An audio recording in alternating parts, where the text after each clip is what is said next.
When you were born, you cried, and the world rejoiced.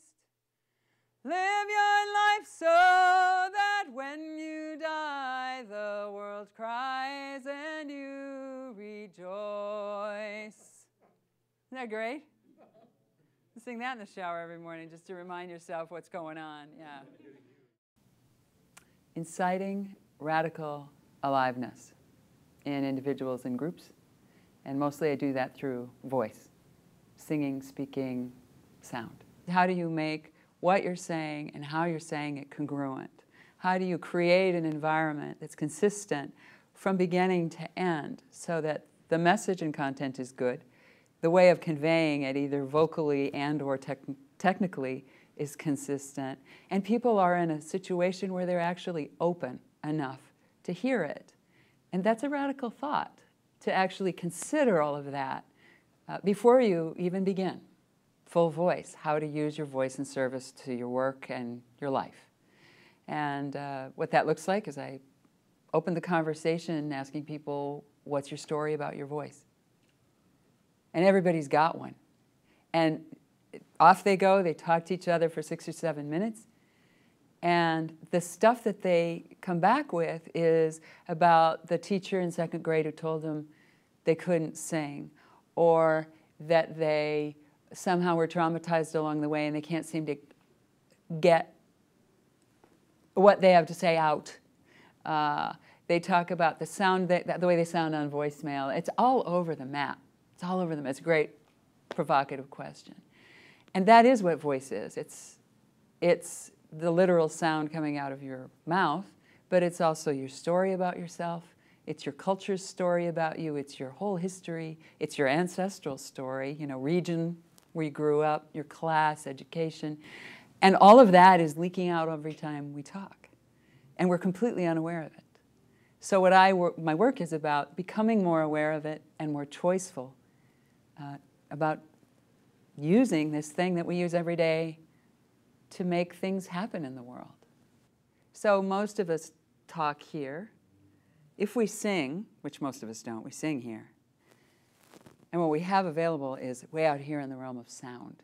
And that's where I start, reclaiming all of the sounds we have and talking about how to apply those different sounds to enhance our message. This work makes you a better communicator. We do pretty much all of our communicating either through writing and speaking, unless we're doing sign. And most of us don't pay much attention to making sure that what we're saying and how we're saying it fit. So there's a way that you can say, how are you? And someone can say, fine. Or they can say, fine. Or they can say, fine. Right? And you're getting, the word's the same, but the context is different. And that's a total exaggeration, but that's what we're talking about. And a lot of times, our voices are actually acting against our content in ways we're not even aware of. You've met the really passionate person. I'm really passionate about this. You know, I really care about this. I love you, honey. We don't know what we have. We think we have this and we have this in our voices. So what I want to do is open us up past speaking, past singing into sound, give you a chance to taste all of those things, get acquainted with them in your own voice and experience, so that when you go to communicate across the chaos that we're living in and across increasing amounts of dissonance, discord, and also just difference. The more variety you have in your voice, the more chance you have of reaching across these differences in which we are blessed to live and connect.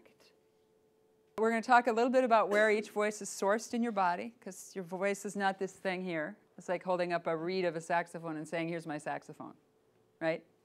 Your voice is your breath, it's your body, it's your history, it's your experience, it's all of it. We're going to talk a little bit, we're going to inhabit a character that exaggerates the color, because your identity has you on a short leash, right? I'm a shy person, I'm a this person, I'm a that person, I'm a singer, I'm not a singer, it's all made up, right? So I've discovered if you just act outside of who you think you are, you can find out more of who you are. Does that make sense? So A little change is sometimes hard. A great big one is more possible, and it's also fun. When do you get to make believe? And then I'll talk a little bit about the gifts of each voice. Some of these sounds will be very comfortable. Some of them will be like petting the cat backwards. Very uncomfortable. Like, that's not me. That's usually a sign of something. Usually it's like going against your perceived identity. You know what I mean? It's like, I'm not like this. Just interesting to notice. What aren't you like? And what might that mean? And where did that come from? What I'm going to do is work a little bit with each sound, just give you a little sample of each sound, and then talk a little bit about it. And we're going to start at the bottom and go to the top. All right, so the first character is the Neanderthal. Okay, so this is your opportunity to not be very smart. And we're always trying to look smarter than we are. So now you get to look dumber than you are. Give me a little of that. Yeah, stick your stomach out. Yeah. Yeah. And then the last one. Everyone do.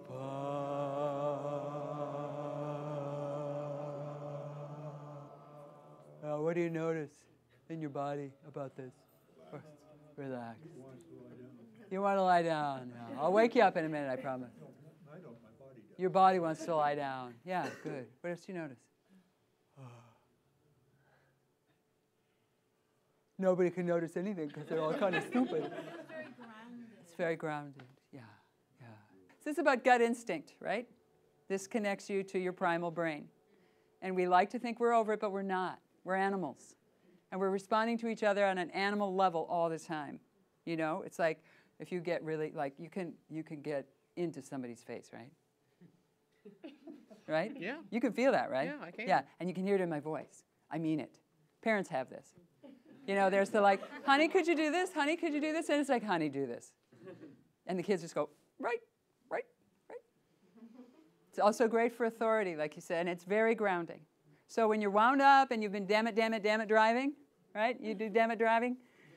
Or you've been talking to machines and blah, blah, blah, and you need to actually connect with another human being. Try that.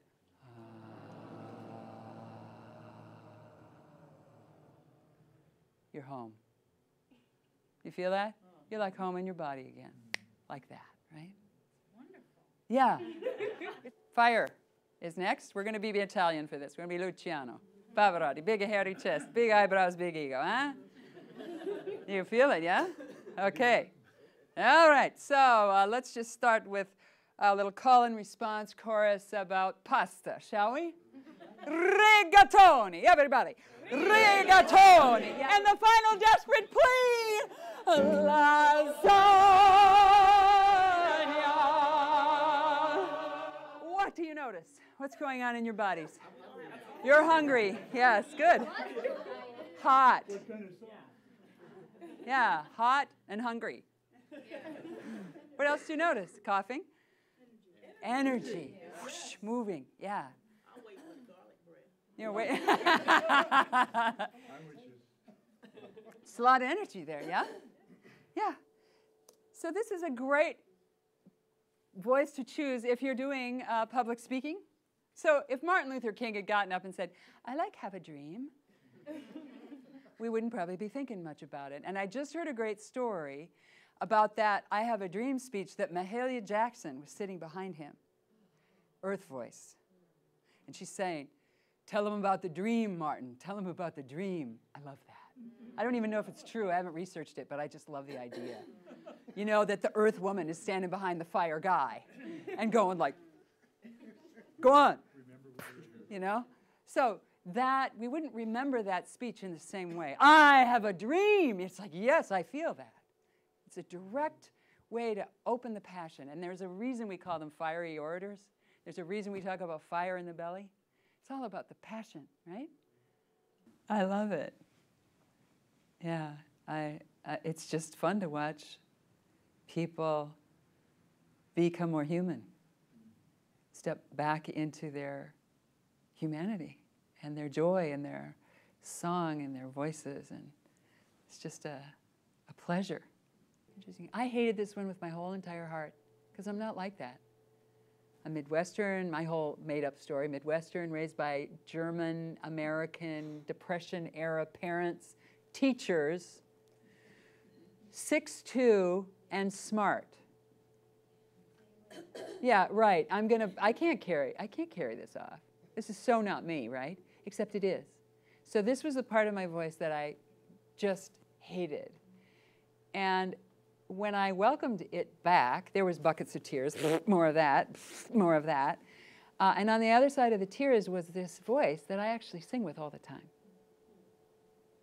And when I reclaimed that voice, not only did I get more colors to sing my songs with, but it brought back a kind of gentleness and innocence and sweetness and a certain kind of femininity that I didn't think belonged to me.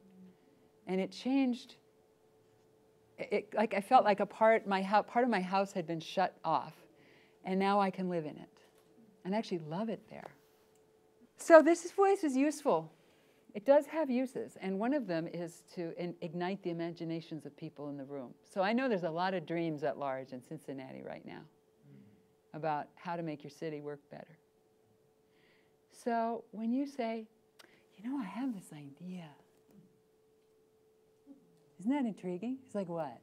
Everybody, you know, or storytellers use this. Once upon a time in a land far, far away. It's a way of accessing the things that aren't here yet. The mystery, the unknown.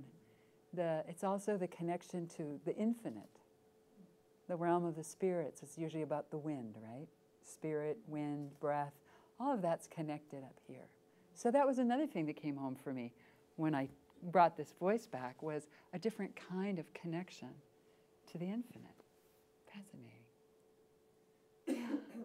So it's good for flirting with babies, but it's also really good for igniting the imaginations, intrigue. I have a secret.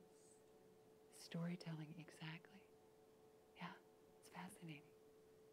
I've been traveling a lot as a part of my book tour, and you do move heaven and earth to get 90 people in a room.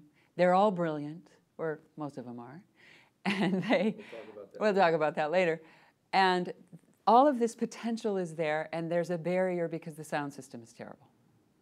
So you're wrestling with technology that is necessary, the amplification, to actually get people to connect. And what's interesting is it's also a metaphor for how people's voices don't work.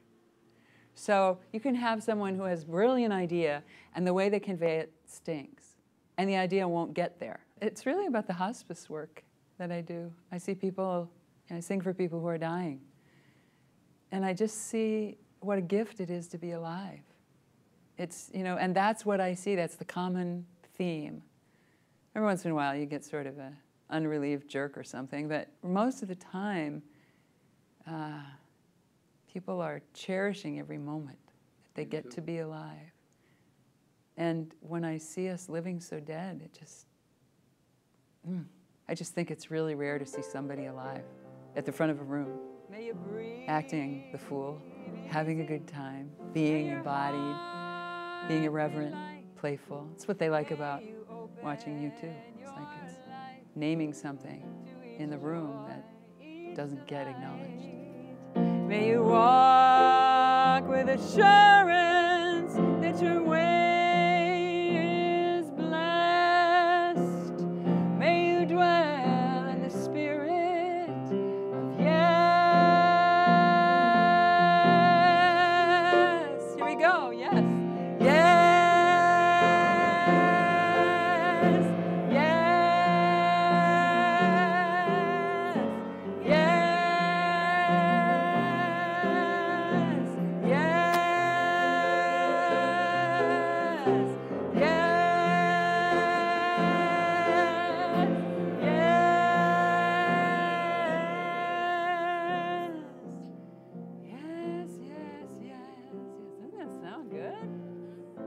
What are you going to say? No?